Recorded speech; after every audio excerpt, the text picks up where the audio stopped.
अब देखो, आज जो पहला क्वेश्चन हम लोग डिस्कस करने जा रहे हैं वो जेईई एडवांस का 2018 का क्वेश्चन है। और इस क्वेश्चन में यहां पे सिंपल हार्मोनिक मोशन की भी थोड़ी प्रॉपर्टी यूज की गई है और साथ में प्रॉपर्टी यूज की गई है इलास्टिक कोलिजन की। अब मैं क्वेश्चन रीड कर रहा हूं, बाद में मैं इसका डायग्राम ड्रॉ करता हूं। क्वेश्चन में क्या बोल रहा है, ये क्वेश्चन इंटीजर टाइप था। क्वेश्चन में बोल रहा है अ spring block system is resting on a frictionless floor as shown in figure. The spring constant is 2 Newton per meter and the mass of the block is 2 kg. Ignore the mass of the spring. Initially the spring is in unstressed condition. Another block of mass 1 kg moving with a speed of 2 meter per second collides elastically with the first block. The collision is such that the 2 kg block does not hit the wall. The distance in meter between the two blocks when the spring returns to its unstressed position for the first time after the collision. तो देखो question में क्या हो रहा है, मैं diagram draw कर रहा हूं। क्वेश्चन में क्या बोल रहा है, क्वेश्चन में बोल रहा है यहां पे ये हो गया ग्राउंड,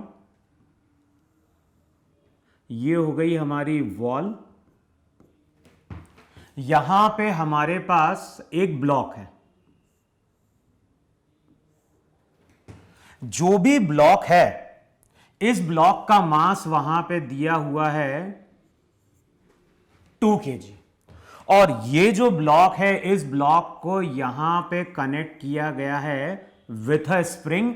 स्प्रिंग कांस्टेंट दे दिया गया है वहां पे K और K की वैल्यू कितनी है वहां पे, तो जो भी K है K की वैल्यू यहां पे दी गई है 2 न्यूटन पर मीटर।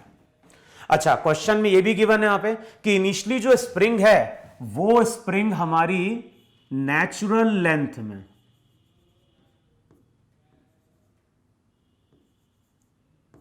इनिशियली जो स्प्रिंग है वो हमारी यहां पे क्या है, नेचुरल लेंथ में। अच्छा, इसको थोड़ा आगे लेके जाओ डायग्राम को। क्वेश्चन में क्या बोल रहा है, क्वेश्चन में बोल रहा है कि यहां पे एक और ब्लॉक है, इस ब्लॉक का मास कितना दिया गया है, तो ये जो ब्लॉक है इस ब्लॉक का मास यहां पे दिया गया है 1 kg और ये जो ब्लॉक है ये ब्लॉक यहां पे मूव कर रहा है 2 मीटर पर सेकेंड से।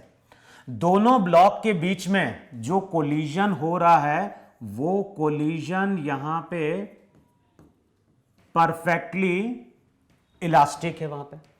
तो देखो 2 kg जो ब्लॉक है ये 2 kg ब्लॉक कनेक्टेड है विद स्प्रिंग, यहां पे कोई फ्रिक्शन नहीं है।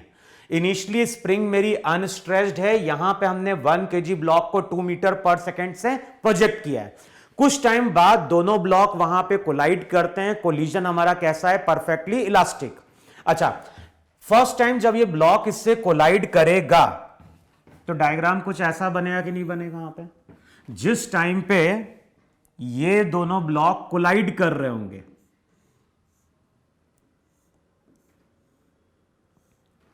तो देखो जैसे ही कोलिजन कंप्लीट होगा तो मान लो इसको वेलोसिटी इस डायरेक्शन में मिली v2, इसको वेलोसिटी मिली v1। अब ये जो v2 वेलोसिटी मिली है ये स्प्रिंग को वहां पे क्या करेगी, ये स्प्रिंग को वहां पे पहले क्या कराएगी, कंप्रेस कराएगी, उसके बाद ये स्प्रिंग फिर से अपनी क्या होगी, नेचुरल लेंथ में आएगी। तो हमें मालूम है यहां पे कि अगर स्प्रिंग से कोई ब्लॉक कनेक्टेड है और इस ब्लॉक को अगर हम कुछ वेलोसिटी देके मूव कराएंगे तो उस ब्लॉक का मोशन वहां पे सिंपल हार्मोनिक होगा कि नहीं होगा। तो ये जो 2 kg का ब्लॉक है इस 2 kg ब्लॉक का मोशन बताओ कुछ ऐसा होगा कि नहीं होगा। ये ब्लॉक आफ्टर वेलोसिटी पीछे जाएगा, उसके बाद ये वापस आएगा और बताओ ये जो ब्लॉक रहेगा ये ब्लॉक की वहां पे हाफ साइकिल होगी कि नहीं होगी वहां पे। और हमें मालूम है कि 1 कंप्लीट साइकिल का जो टाइम पीरियड होता है वो होता है t = 2 pi under root m/k। देखो है कि नहीं यहां पे वन कंप्लीट साइकिल का टाइम पीरियड होता है t equals to 2 pi under root m by k. तो यहां पे अगर हम ब्लॉक की बात करें, बताओ इस ब्लॉक की हाफ साइकिल है कि नहीं है वहां पे। तो सबसे पहले तो हम ये कैलकुलेट करते हैं कि ये ब्लॉक फिर से अपनी नेचुरल लेंथ में कब आएगा। तो 2 kg ब्लॉक यहां से आगे जाएगा, उसके बाद ये ब्लॉक अपनी मीन पोजीशन पे आएगा, उसके बाद ये ब्लॉक फिर से ऐसा जाएगा कि नहीं जाएगा।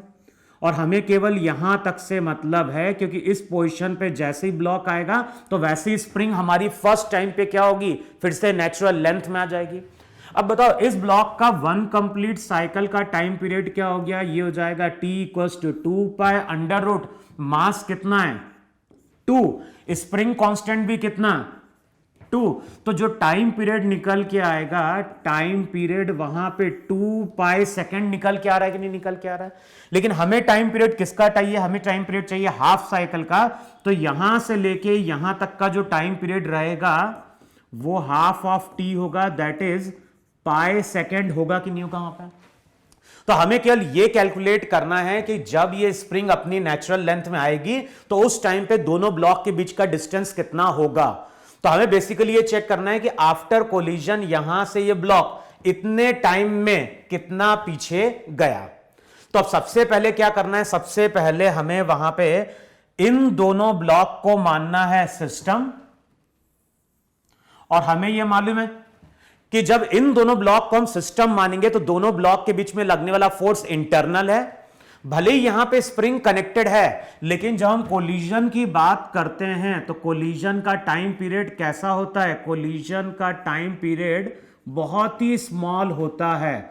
और इस स्मॉल टाइम इंटरवल में स्प्रिंग कुछ कंप्रेस नहीं हो पाएगी। इसका मतलब है कि स्प्रिंग का जो फोर्स है वो तो उस टाइम पे नहीं लग रहा होगा। तो हम क्या करेंगे, just before collision, just after collision momentum क्या करेंगे, कंजर्व कराएंगे। अब मोमेंटम कंजर्व कराओगे तो इक्वेशन क्या लिखोगे, मास इंटू वेलोसिटी। इसका क्या हो गया, इसका हो गया रेस्ट में। बाद में क्या करोगे, इसकी वेलोसिटी हमने लेफ्ट की ओर मानी है तो ये हो जाएगा माइनस v1 इंटू 1 प्लस वहां पे क्या होगा v2 इंटू 2। तो इक्वेशन क्या निकल के आएगी, इक्वेशन निकल के आएगी 2v2 minus v1 equals to 2। बताओ ये इक्वेशन हमारी 1 आएगी कि नहीं आएगी वहां पे।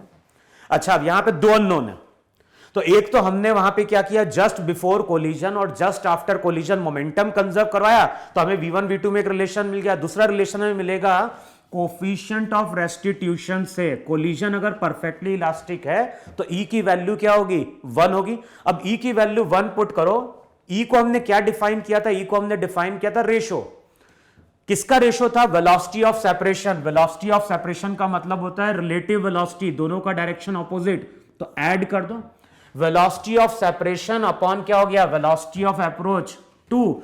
तो रिजल्ट वहां पे क्या होगा, रिजल्ट होगा v1 प्लस v2। बताओ 2 के बराबर होगा कि नहीं होगा वहां पे। तो ये हो गई इक्वेशन 1, ये हो गई इक्वेशन 2। अब क्या करें वहां पे, सबसे पहले इन दोनों इक्वेशन को ऐड करोगे, v1 v1 कैंसिल आउट होगा, रिजल्ट आएगा 3v2 4 के बराबर। तो v2 की वैल्यू 4/3 हो गई कि नहीं हो गई। तो जैसे ही कोलिजन कंप्लीट होगा 2 kg ब्लॉक को तो वेलोसिटी मिलेगी 4/3।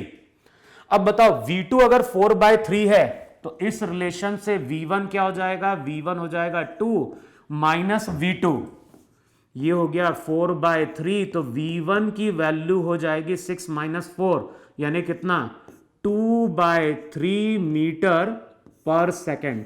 इसका मतलब है कि जैसे ही कोलिजन कंप्लीट होगा ये ब्लॉक 2/3 वेलोसिटी लेके कहां मूव करेगा, लेफ्ट की ओर मूव करेगा। और हमें कितने टाइम तक देखना है, हमें देखना है पाई सेकेंड तक। तो पाई सेकेंड तक ब्लॉक ने अगर x डिस्टेंस ट्रेवल कर लिया, इस ब्लॉक की वेलोसिटी तो कांस्टेंट रहेगी क्योंकि सरफेस फ्रिक्शनलेस है, तो डिस्प्लेसमेंट जो रहेगा वो हो जाएगा 2/3 इंटू पाई। अब इसको सॉल्व कर लो, यही हमारा आंसर होगा किसमें, मीटर में। तो ये इंटीजर टाइप क्वेश्चन था। अब अगर वहां पे 2 डेसिमल प्लेस तक बोल रहा है या 3 डेसिमल तक प्लेस तक बोल रहा है तो वहां पे उसको राउंड ऑफ कर लेना और चेक कर लेना वहां पे आंसर कितना आ रहा है। क्लियर, तो ये चीज क्लियर हुई वहां पे। तो नोट डाउन करो यार इसको।